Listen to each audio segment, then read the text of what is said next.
Você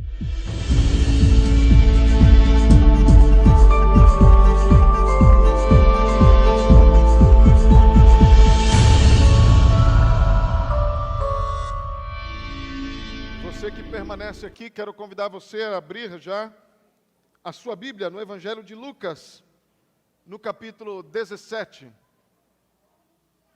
versos de número 11 a 19.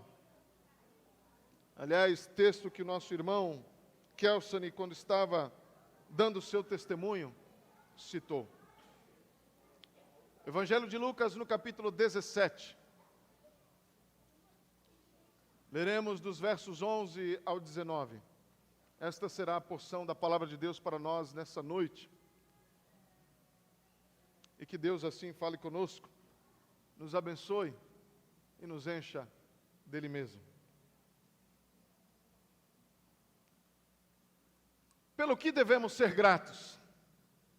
Pelo que devemos ser gratos? Aliás, a gratidão, como disse no início, é algo que, de certa forma, tem crescido, entre aspas, mas o agradecer tem perdido espaço. Hoje em dia, ficou muito comum, principalmente nas redes sociais, aquela frasezinha meio zen, quando recebemos algo, quando estamos contentes por algo que recebemos de Deus ou de alguém, a gente faz aquela manifestação, simplesmente dizendo, gratidão, meio zen, né? A gratidão tem crescido, a expressão de gratidão tem crescido, mas impressionante que o agradecer tem perdido o seu espaço. As pessoas estão caminhando cada vez mais para si mesmas, para interno, porque a gratidão fala do que a gente sente, e o agradecer é a expressão externa daquilo que está lá dentro. Nesse mundo que vivemos, que cada vez mais centraliza em nós mesmos, há um reflexo, inclusive, na gratidão. Recentemente disse para alguns que fiz algo para alguém, não é que estava esperando algo em troca, uma palavra de agradecimento, não fiz porque entendi de Deus que tinha que fazer, e a pessoa me mandou uma mensagem no WhatsApp, dizendo assim, entre aspas, e a mãozinha levantada para o céu, gratidão. Eu achei aquilo tão estranho. Porque antigamente eu aprendi a falar assim, obrigado, muito obrigado. Aí eu falei, ela está falando comigo? Ela está falando com alguém outro? Será que ela está falando com Deus agora e mandou mensagem para mim equivocada? Ou ela quis somente saber o que queria que eu soubesse aquilo que tinha no coração dela, que era gratidão. Mas em nenhum momento ela expressou e disse, muito obrigado.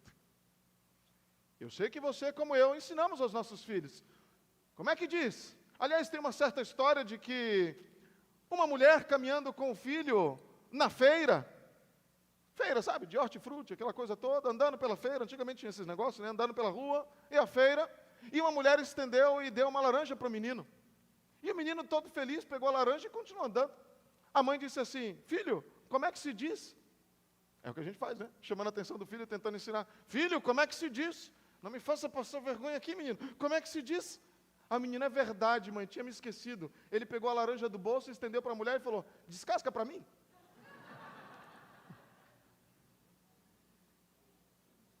A gratidão, o muito obrigado, tem perdido o seu espaço. Uma das coisas mais patéticas que nós vemos nos nossos dias é quando tem o Thanksgiving Day, o dia de ação de graças, e se faz um jantar. Certa vez também conta essa história de que estava num jantar, aquele jantar onde se convida os vizinhos e tudo mais. Dentro dos vizinhos tinha um ateu, e ele foi convidado, e como é uma celebração nos Estados Unidos, é um feriado grande, ele aceitou o convite, até porque tem um peruzão na mesa, ele não vai deixar de participar, né, boca livre, eu vou lá comer um pouquinho.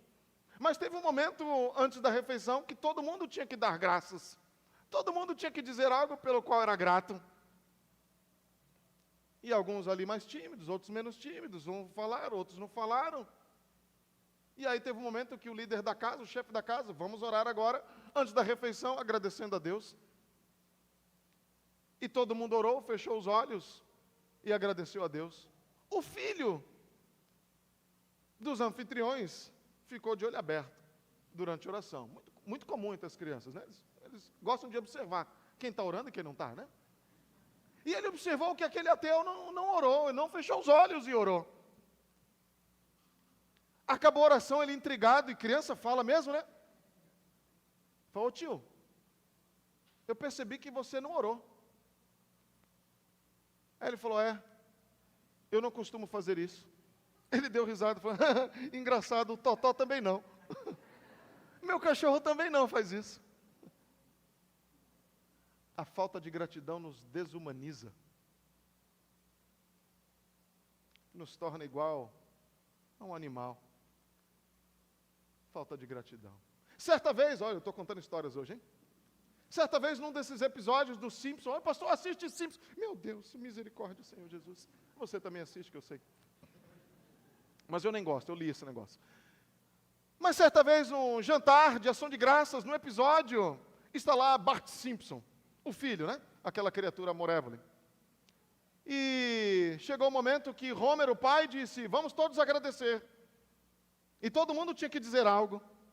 Todo mundo tinha que fazer a sua prece, a sua oração. Chegou a vez do Bart Simpson.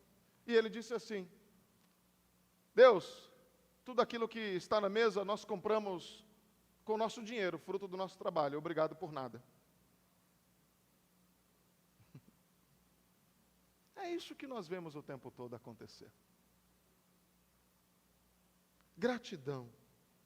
Por que eu devo ser grato? Algumas pessoas pensam que não tem nada a agradecer. Talvez elas olham para as outras pessoas sempre como devedoras. Eles olham para Deus sempre como um devedor, que está sempre devendo algo, precisa fazer algo, não respondeu a minha oração aqui, por que eu tenho que dizer graças? Elas não conseguem perceber, no ordinário, no dia a dia, o quanto Deus tem feito. Alguns, talvez, porque foram tão mimados, cujo ego foi exageradamente exaltado às alturas, se coloca como centro de tudo, e não precisam agradecer. E alguns ainda batem no peito. Eu não devo nada a ninguém. Já viu essa expressão? Você já ouviu essa expressão? Talvez já tenha saído da tua boca, não? Eu não devo nada a ninguém. Inclusive ainda retruca mal criado. Quem paga as minhas contas sou eu. Não devo nada para ninguém. E eu parei para pensar outro dia que todos nós, de alguma forma, em alguma medida, somos devedores a alguém. Ninguém pode bater no peito e dizer, eu não devo nada a ninguém. Tudo aquilo que eu conquistei é fruto do meu trabalho suado, dia após dia. Ideia equivocada, pequena, talvez muito semelhante à do Bart Simpson. Talvez muito semelhante à daquele ateu. Ou talvez muito semelhante daquela criança que está sempre olhando para si mesma. Gratos pelo quê? Pelo que devemos ser gratos? Se eu não consigo observar na minha vida ações, manifestações da graça e da bondade de Deus no meu dia a dia, no mínimo, nós deveríamos ser gratos pela graça, ao qual o salmista ainda diz, porque a tua graça é melhor do que a vida, os meus lábios te louvam. O dia de ação de graças começou lá em 1621, quando em 1620, um ano antes, os colonos imigrantes britânicos chegaram nas colônias inglesas, nos Estados Unidos da América, que ainda não tinha esse nome. E lá, depois de um inverno rigoroso, no primeiro ano, eles então decidiram, porque no primeiro inverno a colheita foi muito ruim, eles passaram dificuldades, eles passaram fome, mas no segundo ano, depois da colheita, eles tiveram uma colheita abundante, eles decidiram fazer então o primeiro culto de gratidão. Aí talvez você vai dizer, fazer um culto de gratidão, uma reunião de gratidão, depois que tivemos uma colheita abundante, que moleza, que fácil, é simples de fazer assim. Algo que poucos sabem, é que quando aqueles colonos chegaram lá, nas colônias inglesas, eram em 103, e depois do primeiro inverno, depois do primeiro ano, que foi extremamente difícil, colheita pequena, escassez, fome, frio, doenças, a metade morreu. Daqueles 103. E eles decidiram então fazer o culto de ação de graças. Mesmo assim. Mesmo assim. É dali que surgiu. E no dia 17 de agosto de 1949, então, o presidente Gaspar Dutra decidiu, então, institucionalizar, declarar como oficial, também aqui no Brasil, o Dia de Ação de Graças. Pena que a gente copia tudo, né? A gente celebra tanta coisa, mas a gente não se esquece de celebrar um dia como este. Gratos pelo quê? Gratos pelo quê? Gratos, no mínimo, pela graça. Nós podemos ter tudo de bom que a vida pode nos oferecer, mas se não tivermos a graça, a nossa vida fica reduzida a nada. A nada. Agora, se não tivermos bens, saúde, família, reputação, carreira, enfim, tudo aquilo que meu coração deseja, mas tivermos a graça, nós temos tanto para agradecer ao Senhor. Lucas 17. Olha aí na sua Bíblia. O texto que leremos nessa noite diz assim. Lucas 17, Evangelho de Lucas, capítulo 17, verso 11. Diz que, a caminho de Jerusalém, Jesus passa pela divisa entre Samaria e Galileia. E ao entrar num povoado, 10 leprosos se dirigem a ele. Ficam a certa distância e gritam em alta voz: Jesus, mestre, tem piedade de nós. Ao vê-los, ele disse: vou mostrar seus sacerdotes. E enquanto eles iam, foram purificados. Um deles, vendo que estava curado, voltou, louvando a Deus em alta voz. Prostrou-se aos pés de Jesus e lhe agradeceu. Este, a narrativa vai dizer, era samaritano. E Jesus perguntou: não foram purificados todos os 10? Onde estão os outros 9? Não se achou nenhum que voltasse e desse graças a Deus?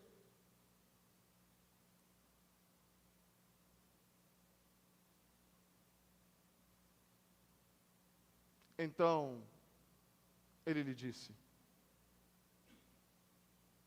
ou melhor, a não ser esse estrangeiro, Jesus ainda comenta, né? Depois ele disse: levante-se e vá, a tua fé o salvou. Gratos pelo quê? Gratos pelo quê? Gratos pela graça. Gratos pela graça. Por que gratos pela graça? Eu quero destacar, em primeiro lugar, que a graça me estimula a uma reação. A graça me estimula a uma reação. O texto vai dizer que a caminho de Jerusalém, Jesus passa pela divisa entre Samaria e Galileia.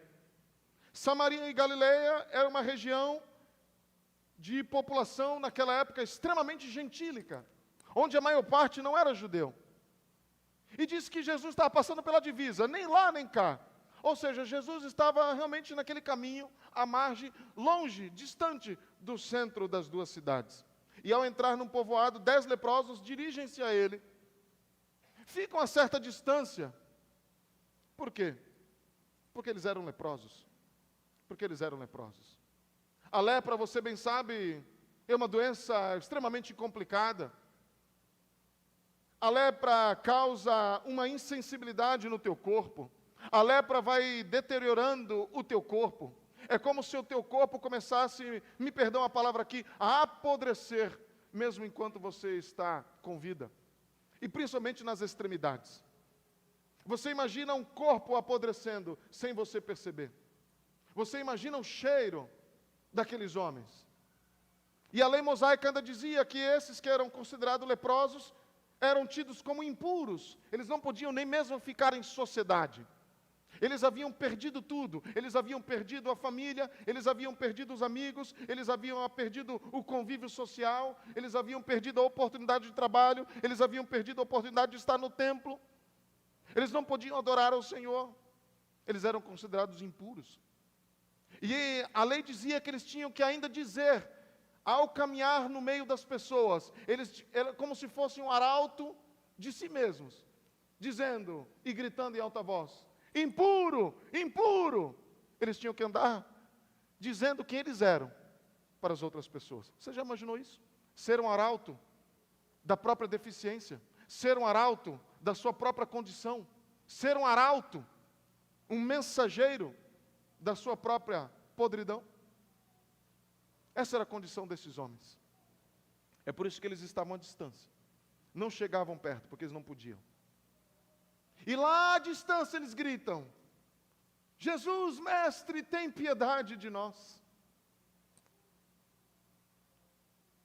Aqueles homens haviam perdido tudo. Tudo. Inclusive as convicções. Porque o texto vai dizer que 9 eram judeus e um samaritano. E eles estavam juntos. Sabe por quê, meu irmão? Quando você está nessa condição, você perde até a convicção. Sabe o que acontece nos nossos dias? Sabe o que aconteceria nos nossos dias? Se encontrássemos 10 leprosos, nós víamos, e aqui os irmãos vão entender a condição daqueles homens. Nós iríamos ver 5 que eram da esquerda, politicamente falando, e 5 que eram da direita, 5 apoiando o presidente atual, e 5 que apoiavam o presidente anterior. Eles estavam abraçados e vivendo juntos, porque eles estavam numa condição miserável, e na condição miserável você não fica olhando mais esses pormenores, como a gente costuma ver, né? Essa era a condição daqueles homens, é por isso que eles ficam à distância, doentes, separados. Mas algo acontece. Eles gritam: Jesus, mestre, tem piedade de nós. Tem piedade de nós. Eu gosto muito de pensar que quando nós olhamos para a graça de Deus, isso estimula uma reação. Aqueles homens que viviam marginalizados já tinham ouvido falar de Jesus, porque Jesus nesse momento não era um desconhecido. Essa parte já tinha passado. Jesus agora era já um homem muito conhecido. Ele já havia realizado milagres, ele já havia realizado curas, já havia multiplicado pães. As pessoas já haviam falado: olha, Jesus, aquele de Nazaré, é um profeta, será que é o Messias? Quem será esse? É da parte de Deus? Esse homem tem poder, esse homem pode transformar a vida das pessoas, pode curar. E aqueles homens, 10 leprosos, ouviram falar que Jesus ia estar passando por ali. E quando viram Jesus à distância, eles gritam. Eles podiam ter ficado quietos. Eles podiam ter ficado na sua, moderados, low profile. Mas eles decidiram gritar. Essa é a nossa única e última esperança. Porque se Jesus não transformar a nossa vida, quem é que pode fazer isso? Quem é capaz de transformar a vida nossa? Quem é capaz de mudar e transformar a nossa sorte? Quem é capaz de transformar e mudar o meu futuro? Ou eu clamo a esse Jesus, ou a minha vida vai continuar a mesma, marginalizados, distante da sociedade. Esses homens têm coragem, esses homens clamam, ainda que à distância, eles gritam, clamando misericórdia. Eu não sei você, no dia que você conheceu a Cristo, como é que foi esse processo, mas eu imagino que teve um momento que você clamou: Senhor, tem misericórdia de mim. Senhor, tem misericórdia de mim. Você que está aqui nessa noite, se ainda não fez isso, eu te encorajo. Clame, dizendo: Jesus, tem piedade de mim. Essa é a melhor oração que um ser humano pode fazer em toda a sua vida. Essa era a maior oração que um ser humano pode fazer durante toda a sua vida. Jesus na cruz, ele teve um clamor diferente. Jesus na cruz, ele não clamou: ó Pai, tem misericórdia de mim. Não foi isso que ele bradou. Ele disse: ó Pai, por que me desamparaste? Sabe por quê, meu irmão? Para que eu e você jamais que tenhamos que dizer isso. Pai, porque o Senhor me desamparou. Porque a partir do momento que eu clamar por misericórdia, por piedade, Jesus estende a mão. A todos, a todos. A graça estimula uma reação. Ao ver a minha condição, necessitado, separado de Deus, eu clamo e a resposta vem. Mas não apenas estimula uma reação, exercita o meu coração.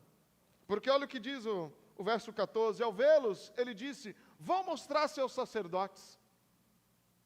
Aí você vai dizer, é claro, porque a lei mosaica também dizia que para se confirmar uma cura, eles precisavam primeiro passar pelos sacerdotes, os sacerdotes iam verificar, esses eram leprosos, agora estão curados, realmente houve uma cura, e eles vão então agradecer, oferecer os sacrifícios, e pronto, a lei foi cumprida.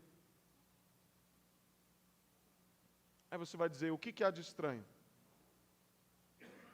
O que há de estranho é que se eu e você fôssemos um daqueles 10 leprosos, alguém iria perguntar assim, Jesus, ok, vamos mostrar aos sacerdotes, eu sei a lei. Pelo menos 9 judeus que estavam ali sabiam da lei. Mas a lei diz que após a cura, a gente vai aos sacerdotes para conferir. Eles iam olhar para ele assim, eu falei, opa, alguém foi curado aí? Alguém? Dá uma olhada aí, olha o braço, o pé, tem o dedo de volta? Não, está o pé inteiro, deixa eu cheirar, não, ainda está fedendo. Jesus, ninguém foi curado ainda. Por que a gente tem que ir lá mostrar ao sacerdote? Esse problema é antigo, irmãos. Que diz que a gente só tem que agradecer quando a gente recebe.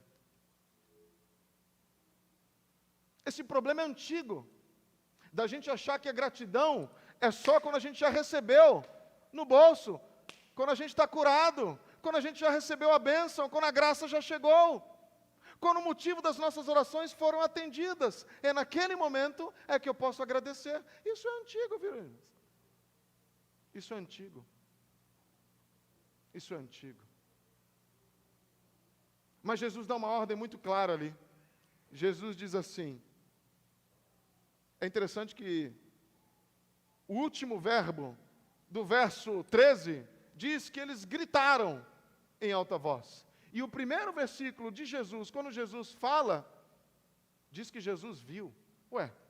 Mas quando alguém grita, a gente ouve, né? Geralmente deveria ser assim, né? Eles gritaram, Jesus ouvindo, respondeu. Por que não está ouvindo e está viu? O verbo ver. Isso para mim diz muito, meu irmão. Porque às vezes parece que Deus não está nos vendo, né? Parece que Deus não está vendo o que eu estou passando, o que eu estou sentindo, o que eu estou sofrendo, a luta que eu estou vivendo. Não está sabendo. Ele tem tantas pessoas para cuidar, Ele não está olhando para mim. A palavra de Deus diz que Jesus viu aqueles homens. E mesmo em alta voz, mesmo à distância, Ele diz, vão mostrar seus sacerdotes. Mesmo antes da cura ter chegado. Como é que você sabe, pastor, que antes da cura? Porque o texto assim diz, não é? Porque o texto vai dizer, vão mostrar seus sacerdotes. E enquanto eles iam, eles foram purificados. É aprender a obedecer antes de receber. É aprender a agradecer, a louvar e a apresentar a gratidão, oferecer os sacrifícios, oferecer o meu culto antes de ter a resposta. Essa é uma das tarefas mais difíceis. Mas esses 10 leprosos não foram os únicos. Quando Deus quis purificar a Naamã, também de uma lepra, mandou um mensageiro dizer, fala para ele lá no rio de Damasco e dá 7 mergulhos. O rio de Damasco era um dos mais poluídos daquela época. É como se fosse no rio Tietê, lá em plena São Paulo, capital. Imagina alguém que está doente e fala assim, dá 7 mergulhos ali. Ele não ia dar nem o primeiro. Esse cara não sabe nada. Ou imagina que ele deu o primeiro, né? Ele dá o primeiro, sai todo lameado, sujo, podre, pior do que estava antes. Aí fala, tá bom. Aí ele dá o segundo, ele dá o terceiro, ele dá o quarto, ele dá o quinto, ele dá o sexto, ele dá o sétimo. e depois ele foi purificado. Isso aconteceu também com o povo de Deus, quando Moisés estava libertando do povo egípcio. Todos estão lá diante do mar e digam: Moisés, e agora? O Senhor nos tirou de lá, esse Deus está meio maluco. Porque ele falou para a gente sair de lá, agora a gente está aqui. O exército atrás, a gente não sabe voar. E a gente também não tem como atravessar esse mar. Vai lá falar com o teu Deus. E Moisés ora. E Deus responde. O que Deus fala para o povo? Fala: Moisés, diga ao meu povo que marche. Eu fico me imaginando se eu estou no meio do povo. E alguns já me conhecem. Eu ia levantar minha mão assim, só um pouquinho. Moisés, desculpa. Desculpa te intrometer, você é um homem de Deus, né? Não entendi. O que Deus falou? Marcha. Aí ele olha para trás, que é o único lugar que tinha para marchar, né? Mas o povo, o exército inimigo estava vindo. Ele olha para frente, tem um mar. No mar a gente não marcha. No mar a gente nada. Ele olha para cima, não voa. O que Deus falou mesmo? Marcha. E o texto vai narrar quando eles moveram. Deus abriu o mar. A gente tem uma péssima mania de obedecer quando a gente acha que tem nexo, quando tem lógica, quando a gente faz os nossos cálculos, 1 mais 1 igual a 2, agora sim eu vou obedecer. Deus às vezes dá alguns mandamentos, algumas ordens, nos exige, nos pede alguma coisa, que do nosso ponto de vista não faz sentido nenhum. Vão mostrar seus sacerdotes. Sim, depois, Jesus, primeiro cura a gente. Agradece, primeiro me dá o que eu te pedi, Senhor. Aí eu te agradeço. Não é assim que as pessoas fazem votos com Deus hoje? Senhor, se o Senhor responder, me conceder esta graça, eu vou fazer isso, isso e aquilo. Sabe o que Deus está te dizendo? Inverta esse negócio. Deus, eu vou fazer isto, isso, aquilo. Independente se o Senhor vai me conceder o que eu estou pedindo ou não. Mas eu vou te obedecer. Exercita o meu coração. Ação de graças exercita o meu coração. Eu agradeço antes de receber. Eu agradeço antes de receber. Precisamos aprender a agradecer antes de receber. Porque aí sim, a nossa fé foi exercitada, o nosso coração foi exercitado. Porque afinal das contas, isso chama-se fé. Fé é a certeza das coisas que a gente não vê.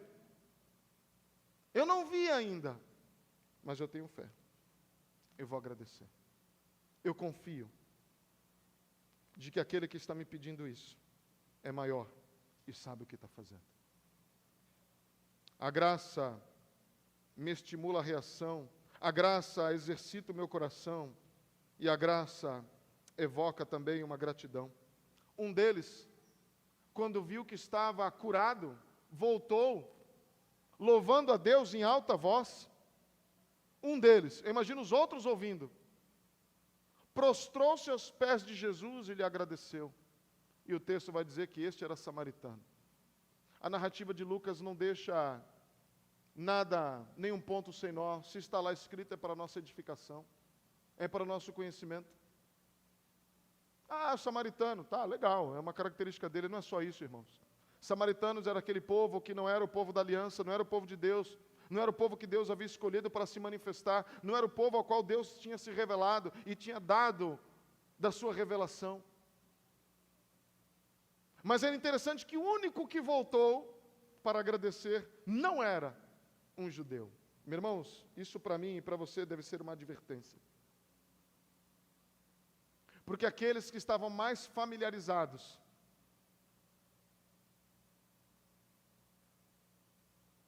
com Deus, com a sua aliança, com os seus mandamentos, com aquilo que ele já havia feito, são aqueles que não voltaram para agradecer.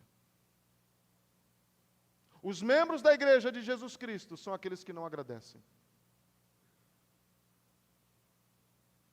Aqueles que estão mais próximos que viram manifestações da graça de Deus no meio do seu próprio povo, que foi passado de geração a geração, são aqueles que não voltaram para agradecer. Isso não é um acaso. Isso é uma advertência para nós. Cuidado. Quanto de nós já estamos assim? Quanto de nós já não tem e não se preocupam mais com a gratidão? A murmuração, o reclamar, o olhar para o que não tem, o olhar para o que não possui, o olhar apenas para aquilo que é motivo da sua oração, é aquilo que domina, que enche o coração, as motivações e os pensamentos o dia inteiro, e é dominado por aquilo ali, é dirigido por aquilo ali, e as suas ações decorrentes é fruto da ingratidão. Quantos já estão assim? Eu sei que muitos têm dificuldade de falar em público, e eu reconheço isso, irmãos. Mas me espanta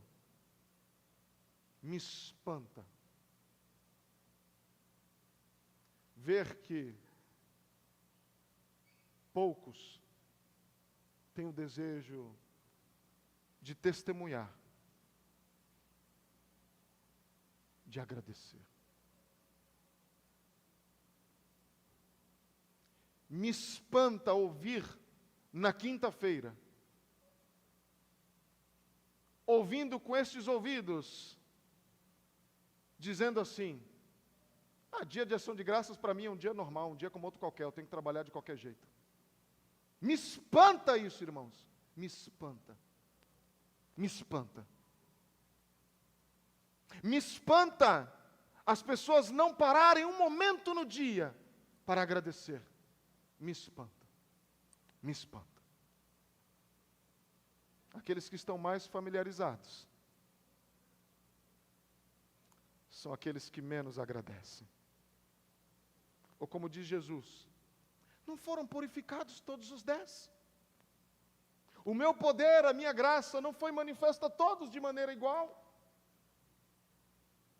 Não se achou nenhum que voltasse e desse graças a Deus, a não ser esse estrangeiro, a não ser esse que não é membro da igreja, a não ser esse que não é batizado, a não ser esse que não é reformado, que não tem a teologia calvinista, a não ser este que não tem doutrina, que não tem conhecimento, que nunca leu uma teologia sistemática, mas esse tem o coração aos pés do Senhor para agradecer. É impressionante. É impressionante. É impressionante. Onde está o nosso coração, irmãos? Onde está o nosso coração? Nós somos encontrados como aqueles 9? Ou nós somos encontrados como este estrangeiro samaritano? O texto não nos diz, mas talvez aqui 3 possíveis motivos, explicações, porque aqueles homens não agradeceram. Talvez por causa da religião. Eles foram mostrar seus sacerdotes e talvez pensar: eu já cumpri o meu ritual. Aquilo que a religião me exige, eu já cumpri. Eu já fui ao culto, eu já fui a EBD, já fiz a minha parte. Agora eu vivo a minha vida. Eu já cumpri a religião. Eu não preciso ir mais. Ou talvez a secularização, outro motivo. Trocaram os pés de Jesus pelos prazeres da vida. Tão logo eles se viram curados, eles falaram: nós passamos a vida inteira como leprosos, marginalizados, distantes da sociedade, agora a gente quer curtir, agora a gente quer abraçar as pessoas, a gente quer a vida. Talvez, ou quem sabe a acomodação. Pensaram: olha, trocaram a alegria da vida plena com Deus pela mediocridade da existência. Então logo se viram curados, foram até a igreja, cumpriram o seu compromisso religioso, e agora o que a gente faz? Agora a gente continua a vida moral, aceitável, e Deus está longe de fazer parte. Desprezaram o Senhor de toda a glória. Ficaram com as bênçãos de Deus, mas não estavam interessados no Deus das bênçãos. Qual que foi o motivo da ingratidão? Eu não faço a mínima ideia. Mas o texto diz que só apenas Um voltou para agradecer. Era samaritano, era um estrangeiro. E Jesus se espantou. Não foram purificados todos os 10? Onde estão os outros 9? Não achou-se nem menos um entre eles que voltasse e agradecer a Deus, a não ser o estrangeiro? E é impressionante o que Jesus diz na sequência. Diz para aquele homem, levante-se. Aquele homem prostrado aos pés do Senhor em gratidão. Diz, levante-se e vá. A tua fé te salvou. A narrativa não disse que aqueles outros 9 foram salvos. Eles foram curados. Eles desfrutaram da graça comum que Deus manifesta. Porque o sol nasce para justos e injustos. É a graça comum do Senhor. O sol não nasce só para quem é convertido e batizado, membro da Igreja de Cristo. O sol nasce para todos. Deus manifesta a sua graça para todos. Mas salvo, o texto vai dizer que é apenas um. Apenas um. Levante-se e vá. Levante-se e vá. A graça evoca a minha gratidão. A minha gratidão. Me estimula uma reação. Eu vou buscar a Jesus, exercito o meu coração, eu vou agradecer, eu vou obedecer, mesmo que eu não entenda, mesmo que eu não compreenda, mesmo não tendo recebido ainda, eu vou agradecer. E evoca a minha gratidão. Eu não vou me esquecer de agradecer. Certa vez tive a oportunidade de falar sobre ansiedade. E quando falei sobre ansiedade, falei sobre o antídoto para a ansiedade. O antídoto para o mal do nosso século chamado ansiedade é a gratidão. É a gratidão. Porque quando eu tenho algo para agradecer, quando meu foco está na gratidão, eu perco a atenção daquilo que eu não tenho. Mas enquanto o meu olhar está naquilo que eu não possuo ainda, naquilo que eu estou na expectativa, onde eu não agradeço, onde a ingratidão me domina, parece uma árvore seca como essa aqui. Seca, sem vida, sem cor, sem brilho, sem nada. A vida de tantos está assim, seca, seca, seca. Só olha para o que não tem, só olha para o que não possui, e não percebe o quanto Deus já fez.